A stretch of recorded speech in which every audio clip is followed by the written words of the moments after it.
مقامات وہ اصطلاحات حج. احرام وہ بغیر سلا لباس جس کے بغیر آدمی میقات سے نہیں گزر سکتا، یعنی ایک چادر اوڑھنے کے لیے اور ایسا ہی ایک تیبند کمر پر لپیٹنے کے لیے. یہ کپڑے سفید اور نئے بہتر ہیں. یہ گویا رب العالمین جل جلالہ کی بارگاہ میں حاضری کی ایک وردی ہے، صاف ستھری، سادہ، تکلف اور زیبائش سے خالی. میقات وہ جگہ کہ مکہ معظمہ کو جانے والے کو احرام کے بغیر وہاں سے آگے بڑھنا جائز نہیں، اگرچہ تجارت وغیرہ کسی اور غرض سے جاتا ہو. تلبیہ یعنی لبیک کہنا. لبیک یہ ہے لبیک اللہم لبیک لبیک لا شریک لک لبیک ان الحمد والنعمت لک والملک لا شریک لک. احرام کے لیے ایک مرتبہ زبان سے لبیک کہنا ضروری ہے اور نیت شرط.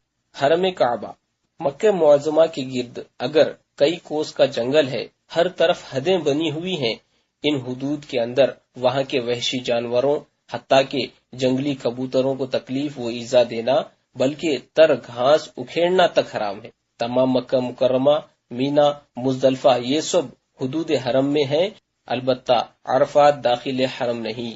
حل حدود حرم کے بعد جو زمین میقات تک ہے اسے حل کہتے ہیں.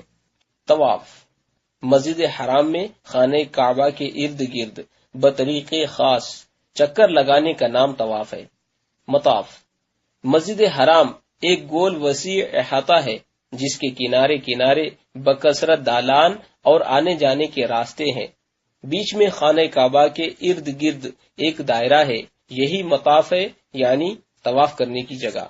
رکن خانہ کعبہ کا گوشہ جہاں اس کی دیواریں ملتی ہیں جسے زاویہ کہتے ہیں. کعبہ معظمہ کے 4 رکن ہیں. رکن اسود جنوب و مشرق کے گوشے میں، اسی میں زمین سے اونچا سنگ اسود نصب ہے.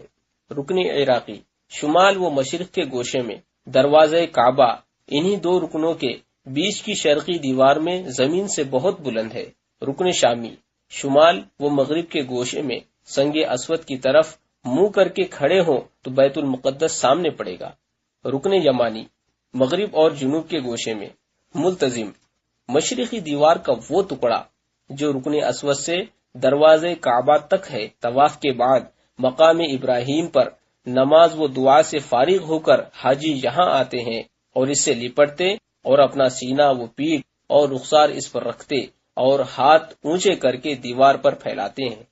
میزاب رحمت سونے کا پرنالہ کے رکن عراقی شامی کی بیچ کی شمالی دیوار پر چھت پر نصب ہے. حتیم اسی شمالی دیوار کی طرف زمین کا ایک حصہ جس کے گرد ایک قوسی کمان کے انداز کی چھوٹی سی دیوار دی گئی ہے اور دونوں طرف آمد و رفت کا دروازہ ہے. مستجار رکن یمانی و شامی کے بیچ میں غربی دیوار کا وہ ٹکڑا جو ملتزم کے مقابل ہے. مستجاب رکن یمانی اور رکن اسود کے بیچ میں جنوبی دیوار، یہاں 70,000 فرشتے دعا پر آمین کہنے کے لیے مقرر ہیں، اس لیے اس کا نام مستجاب رکھا گیا ہے. اضطباع شروع طواف سے پہلے چادر کو داہنی بغل کے نیچے سے نکال کر دونوں کنارے بائیں مونڈے پر اس طرح ڈال دینا کہ داہنا مونڈا کھلا رہے. رمل طواف کے پہلے 3 پھیروں میں جلد جلد چھوٹے قدم رکھنا اور شانے ہلانا جیسے کہ قوی و بہادر لوگ چلتے ہیں، نہ کہ کودنا دوڑنا. استلام دونوں ہتھیلیاں اور ان کے بیچ میں منہ رکھ کر حجر اسود کو بوسہ دینا یا ہاتھ یا لکڑی سے چھو کر چوم لینے کا اشارہ کر کے ہاتھوں کو بوسہ دینا. حجر اسود یہ کالے رنگ کا ایک پتھر ہے. حدیث میں ہے کہ حجر اسود جب جنت سے نازل ہوا دودھ سے زیادہ سفید تھا. بنی آدم کی خطاؤں نے اسے سیاہ کر دیا. خانہ کعبہ کے طواف کے شروع اور ختم کرنے کے لیے وہ ایک نشان کا کام دیتا ہے. مقام ابراہیم دروازہ کعبہ کے سامنے ایک قبا میں وہ پتھر ہے جس پر کھڑے ہو کر سیدنا ابراہیم خلیل اللہ علیہ الصلوۃ والسلام نے کعبہ بنایا تھا. ان کے قدم پاک کا اس پر نشان ہو گیا جو اب تک موجود ہے، جسے اللہ تعالیٰ نے آیت بینات میں شمار فرمایا. قبہ زمزم شریف یہ قبا مقام ابراہیم سے جنوب کو مسجد شریف ہی میں واقع ہے اور اس قبے کے اندر زمزم کا چشمہ ہے۔ باب صفا، مسجد شریف کے جنوبی دروازوں میں سے ایک دروازہ ہے جس سے نکل کر سامنے کوہ صفا ہے۔ صفا کعبہ معظمہ سے جنوب کو ہے۔ یہاں زمانے قدیم میں ایک پہاڑی تھی کہ زمین میں چھپ گئی ہے، اب وہاں قبلہ رخ ایک دالان سا بنا ہے اور چڑھنے کی سیڑھیاں۔ مروہ دوسری پہاڑی صفا سے جانب شرق تھی، یہاں بھی اب قبلہ رخ دالان سا بنا ہے اور سیڑھیاں صفا سے مروہ تک جو فاصل ہے، اب یہاں بازار ہے۔ صفا سے چلتے ہوئے دائیں ہاتھ کو دکانیں اور بائیں ہاتھ کو احاطہ مسجد ہے۔ میلین اغرین، اس فاصلے کے وسط میں جو صفا سے مروہ تک ہے دیوار حرم شریف ہے۔ 2 سبز میل نصب ہیں، جیسے میل آپ سن رہے پتھر لگا ہوتا ہے۔ توحید نیٹ ورک اسلامک آواز، توحید نیٹ ورک شب و روز روشن انٹرنیشنل اسلامک مسا یوٹیوب چینل۔ وہ فاصلہ کہ ان دونوں نشانوں کے درمیان ہے، اس فاصلے کو دوڑ کر طے کیا جاتا ہے، مگر نہ حد سے زیادہ دوڑتے نہ کسی کو ایذا دیتے۔ سعی صفا سے مروہ اور پھر مروہ سے صفا کی طرف جانا آنا اور میلین اغدرین کے درمیان دوڑنا سعی ہے۔ حلق سارا سر مڑانا اور یہ افضل ہے۔ تقصیر بال کتروانا کہ اس کی اجازت ہے۔ وقوف عرفہ 9 ذی الحجہ کو عرفات میں ٹھہرنا اور اللہ کے حضور زاری و خالص نیت سے ذکر و لبیک و دعا و درود و استغفار اور کلمہ توحید میں مشغول رہنا اور نماز ظہر و عصر ادا کرنا اور نماز سے فراغت کے بعد بالخصوص غروب آفتاب تک دعا میں اپنا وقت گزارنا۔ موقف عرفات میں وہ جگہ کہ نماز کے بعد سے غروب آفتاب تک وہاں کھڑے ہو کر ذکر و دعا کا حکم ہے۔ بطن ارنا عرفات میں حرم کے نالوں میں سے ایک نالہ ہے۔ مسجد نمرہ کے مغرب کی طرف یعنی کعبہ معظمہ کی طرف یہاں وقوف جائز نہیں، یہاں قیام یا وقوف کیا تو حج ادا نہ ہوگا۔ مسجد نمرہ میدان عرفات کے بالکل کنارے پر ایک عظیم مسجد ہے، اس کی مغربی دیوار اگر گرے تو بطن میں گرے گی۔ جبل رحمت عرفات کا ایک پہاڑ ہے، زمین سے تقریباً 300 فٹ اونچا اور سطح سمندر سے 3000 فٹ اونچا ہے۔ اسے موقف اعظم بھی کہتے ہیں۔ اسی کے قریب حضور صلی اللہ تعالی علیہ وسلم کا موقف ہے، جہاں سیاہ پتھروں کا فرش ہے۔ مزدلفہ عرفات اور مینا کے درمیان ایک کشادہ میدان ہے، عرفات سے تقریباً 3 میل دور، یہاں سے مینا کا فاصلہ بھی تقریباً اتنا ہی ہے۔ کہتے ہیں کہ عرفات میں قبول توبہ کے بعد حضرت آدم علیہ السلام اور اماں حوا رضی اللہ تعالی عنہ مزدلفہ ہی میں ملے تھے۔ مازنین عرفات اور مزدلفہ کے پہاڑوں کے درمیان ایک تنگ راستہ ہے۔ حضور اقدس صلی اللہ تعالی علیہ وسلم عرفات سے مزدلفہ اسی راستے تشریف لائے تھے۔ مشعر حرام اس خاص مقام کا نام ہے جو مزدلفہ کی 2 پہاڑیوں کے درمیان ہے، اور خود سارے مزدلفہ کو بھی مشعر حرام کہتے ہیں۔ مزدلفہ میں حضور صلی اللہ تعالی علیہ وسلم کے وقوف کی جگہ گنبد بنا دیا گیا تھا۔ آج کل یہاں ایک مسجد بھی ہے جسے مسجد مشعر الحرام کہا جاتا ہے۔ مشعر حرام کو قزح بھی کہتے ہیں۔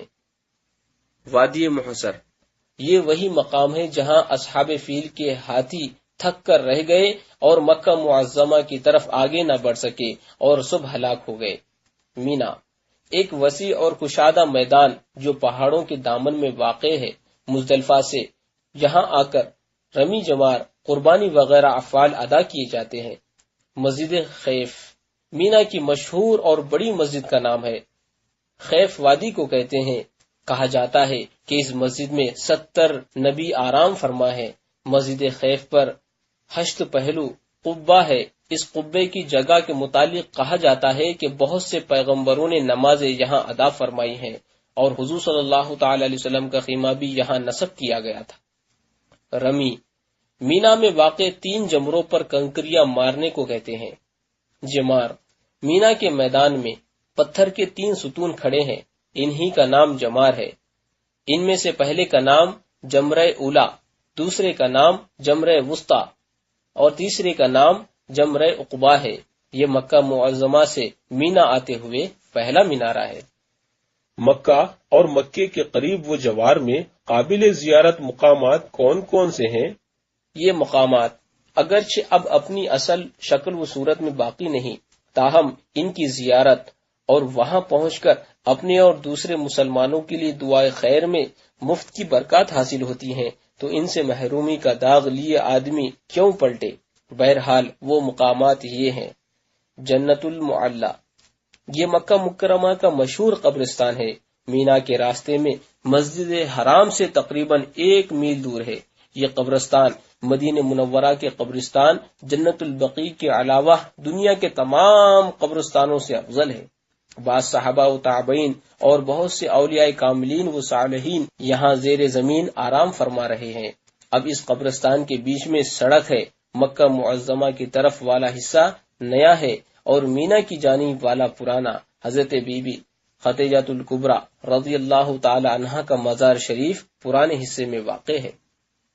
مکان خدیجہ الکبریٰ رضی اللہ تعالی عنہا، یہ وہ جگہ ہے جہاں ہجرت کے زمانے تک حضور صلی اللہ تعالی علیہ وسلم کا قیام رہا۔ یہیں حضرت فاطمہ الزہرا رضی اللہ تعالیٰ عنہ کی پیدائش ہوئی۔ مولد شریف، یہ وہ مقدس گھر ہے جہاں حضور اقدس صلی اللہ تعالی علیہ وسلم کی ولادت شریفہ ہوئی۔ اب اس مقام پر ایک لائبریری قائم کر دی گئی ہے، یہ شعب علی میں ہے۔ مکان صدیق اکبر رضی اللہ تعالی عنہ، حضور صلی اللہ تعالی علیہ وسلم اس میں بہت مرتبہ تشریف لے گئے۔ ہجرت کے لیے اسی مکان سے غار ثور تک روانگی عمل میں آئی۔ اب یہاں آپ کے نام پر مسجد ابو بکر ہے۔ دار الارقم، یہ جگہ حضور اقدس صلی اللہ تعالی علیہ وسلم کی تبلیغی مرکز رہی ہے۔ حضرت عمر فاروق اعظم رضی اللہ تعالی عنہ یہیں اسلام لائے تھے۔ یہ جگہ صفا کی سمت میں بنے ہوئے مسجد حرام کے دروازے میں سے پہلے دروازے کے سامنے ہے۔ اس دروازے کی محراب پر دار الارقم لکھا ہوا ہے۔ غار ثور، یہ غار مکہ مکرمہ سے تقریباً 3 میل دور جبل سور میں ہے۔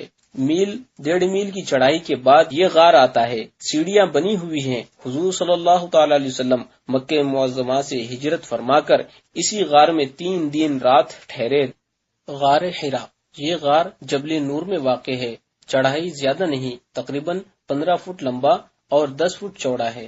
حضور صلی اللہ تعالی علیہ وسلم پر پہلی وحی اسی غار میں نازل ہوئی۔ غار کے قریب ترکوں کے زمانے کا بنا ہوا ایک چھوٹا سا تالاب ہے۔ یہ غار قبلہ رخ ہے۔ غار مرسلات، یہ غار مسجد خیف کے قریب عرفات جاتے ہوئے دائیں ہاتھ پر ہے۔ یہیں سورہ مرسلات نازل ہوئی۔ اسی غار کے متعلق کہا جاتا ہے کہ اس میں حضور جان عالم صلی اللہ تعالی علیہ وسلم کے سر اقدس کا نشان ہے۔ ان مقامات کے علاوہ مکہ اور اس کے ارد گرد حسب ذیل مقامات قابل زیارت ہیں۔ مسجد حمزہ، مسجد جن، مسجد شجرہ، مسجد خالد، مسجد سوق اللیل، مسجد اجابت، مسجد جبل ابو قیس، مسجد عائشہ، مسجد کوثر، مسجد بلال، مسجد عقبہ، مسجد جعراس، مسجد النہر، مسجد الکبش یا منحر ابراہیم، مسجد شق القمر وغیرہ۔ مدینہ طیبہ میں مقامات زیارت کون کون سے ہیں؟ روضہ انور حضور پرنور صلی اللہ تعالی علیہ وسلم اور خود مسجد نبی کا چپا چپا، بالخصوص مسجد قدیم کا گوشہ گوشہ، جہاں قدم قدم پر قدم رکتے ہیں کہ جائیں جاست۔ حضور صلی اللہ تعالی علیہ وسلم کا ممبر اطہر، پھر جنت کی کیاری کے ممبر وہ حجر منورہ کے درمیان ہے، پھر مسجد شریف کے ستون کے محل برکات ہیں، خصوصاً بعض میں خاص خصوصیت۔ جنت البقیع، مدینہ منورہ کا عظیم قبرستان جس میں تقریباً 10,000 صحابہ کرام رضی اللہ تعالی عنہم مدفون ہیں، اور تابعین و تبع تابعین اور اولیاء و علماء و صلحاء وغیرہ ہم کی گنتی نہیں۔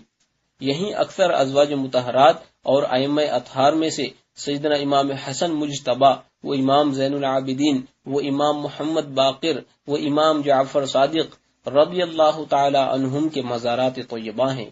افسوس کہ اب ان مزارات کے نشانات بھی مٹا دیے گئے ہیں۔ مسجد قباء کہ اس میں 2 رکعت نماز عمرے کی مانند ہے۔ احادیث سے ثابت ہے کہ نبی کریم صلی اللہ تعالی علیہ وسلم ہر ہفتہ مسجد قباء تشریف لے جاتے، کبھی سوار اور کبھی پیدل۔ مسجد قبلتین، تحویل کعبہ کا حکم بحالت نماز اسی مسجد میں نازل ہوا۔ حضور اقدس صلی اللہ تعالی علیہ وسلم نماز ظہر صحابہ کرام کے ساتھ اسی مسجد میں ادا فرما رہے تھے۔ 2 رکعت نماز بیت المقدس کی جانب منہ کر کے ادا فرما بھی چکے تھے کہ حکم الہی تحویل قبلہ کا نازل ہوا۔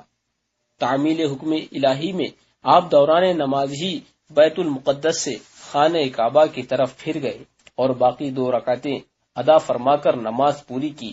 اسی لیے یہاں 2 محرابیں موجود ہیں، ایک مسجد مقدس کی جانب اور دوسری خانہ کعبہ کی سمت۔